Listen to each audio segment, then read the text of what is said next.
The focus of this video is mostly about finding and securing financial help for the startup, although it can be useful at any point in the life of the venture. Where does it fit into the business plan? Well, remember at the beginning of the semester we talked about the great idea, the market and the competition. We looked at marketing after that, and now we're looking at financials. So the learning goals here are: how do we look for the money? What's the difference between debt and equity? What are the sources of the money? What about the investors? What's revenue? And how much is it going to cost to start up your business? First of all, it's very good to understand that raising funds takes time. You need to be realistic in terms of how much you're going to raise and how long it's going to take. You need to know how the funding process works, and you really should have professional assistance. It doesn't mean you have to pay someone to go and hold your hand. It does mean, though, that it's to your benefit to have someone check your plan or confirm that you're doing things that are legal or that are in the best interest of your company. And you have to make yourself look attractive, not to yourself in the mirror, but to the investor who you're speaking with. The reality is that you need money. You probably are not rich. I'm not rich. I understand the concept. And there are many sources of money out there, not all created equal. The other important thing to remember is that you should start planning to borrow or to look for money early, but don't wait until you need it. Get it lined up early. Find investors, find people to help you, find lenders. Get the paperwork done. Have it there waiting for when you need it, so that when you do need it, you can jump right in and get the process moving. Startup costs can be planned out pretty well. If you're just starting up from scratch, of course, you don't have anything to fall back on, to look back on, but there's plenty of things, there's plenty of ideas you can get from looking at the internet, from looking at business plan software that will give you a good idea of what it's going to cost and how many years you're going to have to project before you're breaking even. So do your homework, try to understand what those costs might be realistic, and estimate on the high side. If you're going to ask for something, you may as well ask for a lot. What's the difference between debt and equity then? Because when we look at financing, we're talking about debt financing and equity financing. Debt is when we're borrowing from a lender. We're just borrowing. We're going to have to pay it back. So whatever we're going to be borrowing, we're also going to have to provide personal assets as collateral. No one's going to lend us money unless they have a good feeling that they're either going to get that money back, or if they don't, they're going to get something of value in return. The good thing is that you retain ownership. Retaining ownership, you lose ownership in equity financing. But generally, this is not an option for startups, debt financing. People are very standoffish when it comes to lending money to a brand new company and just lending money for you to start. So it's a better option when your business has proven that it can be successful. Equity financing, on the other hand, equity means ownership, ownership in your company. So you're borrowing from an investor, not from a lender. You're borrowing from an investor, and you're going to lose ownership. If someone gives you X amount of dollars, they're going to want X percentage of ownership in your company. That's not necessarily a bad thing, but you've got to be very, very careful, especially with respect to how big of a percentage you give away. The equity in the business then will act as the collateral. You have to be careful to make sure that you don't lose control of the business. And eventually, what could happen is the equity partner is going to want to take the company public in order to get their money back. So let's look at a few of those sources of money, whether it's debt financing or equity financing. We have what we call VCs, venture capitalists, or angels, angel investors. That's equity financing. They generally are going to want to have a percentage of the company based on how much money they lend to you. We have the SBA. The SBA, the Small Business Administration, the SBA doesn't actually lend you the money, but if they approve you, if you have gone through their some of their classes and their training and things of that nature, and they approve you for a loan, they're going to guarantee your loan.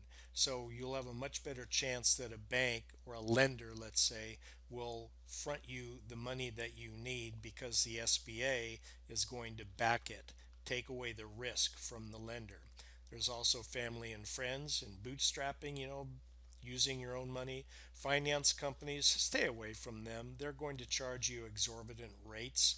Banks, if you can get a loan from a bank, it could be okay. Best if you can get a business relation with the bank. Factors and suppliers, those are also tough. You can borrow money from suppliers or factors. You can do it, but it's going to be more expensive than other means. There could be government programs that you can apply for, in some cases, to get grants.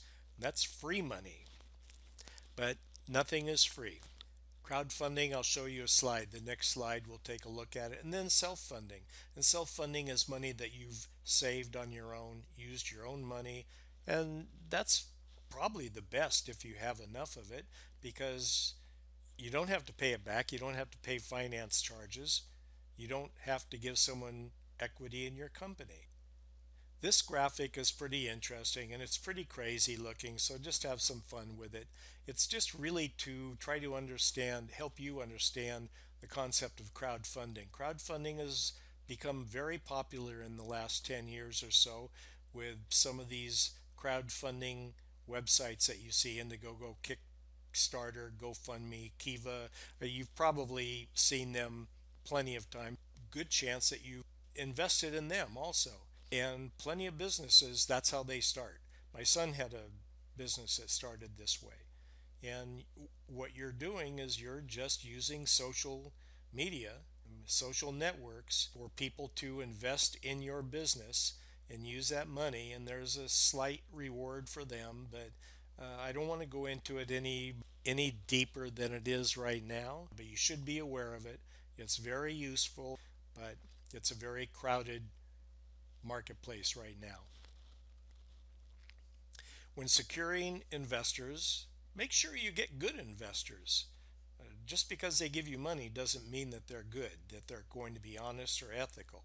So research them first. Also, be a good investment for them.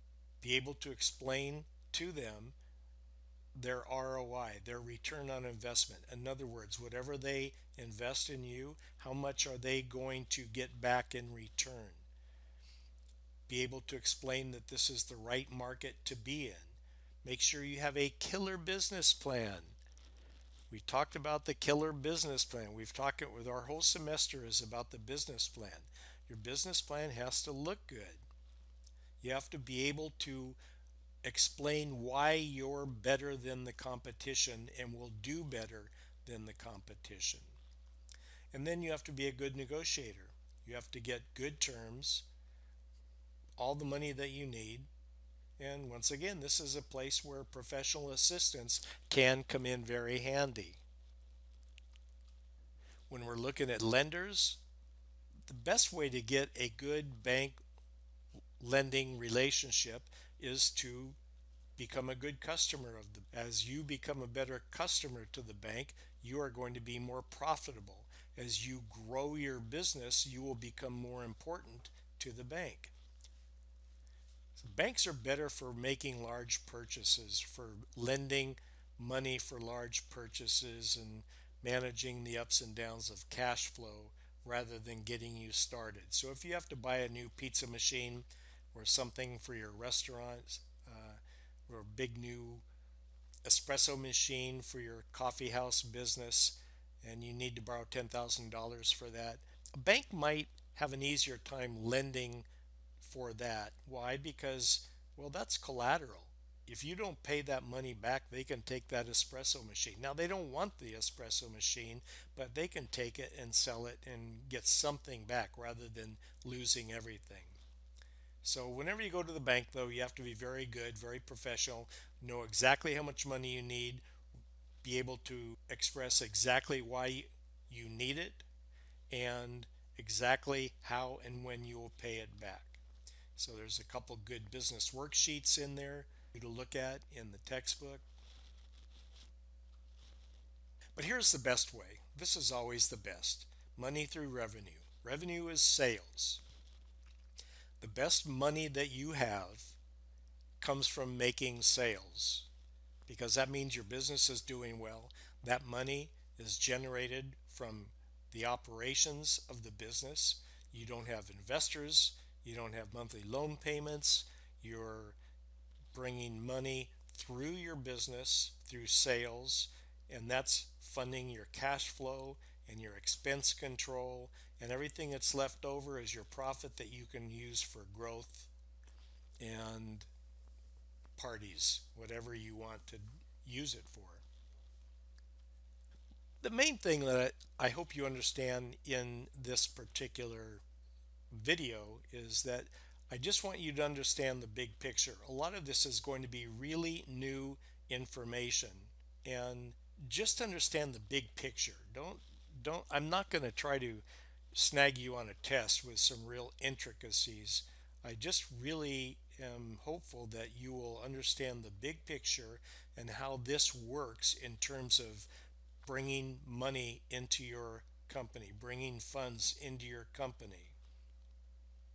And if you can understand that, it will help you be able to make a good business plan, and it will also help you pass the tests.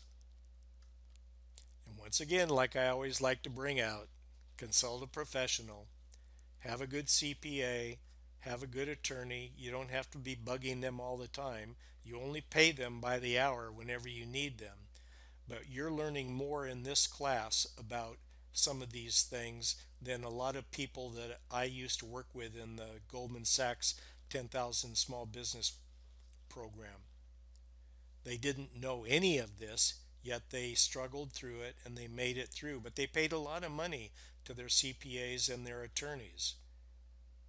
When you understand and can speak professionally to these people, you save a lot of money, but they're kind of your backstop. They make sure that you're not making any real big bad mistake when you make your decisions.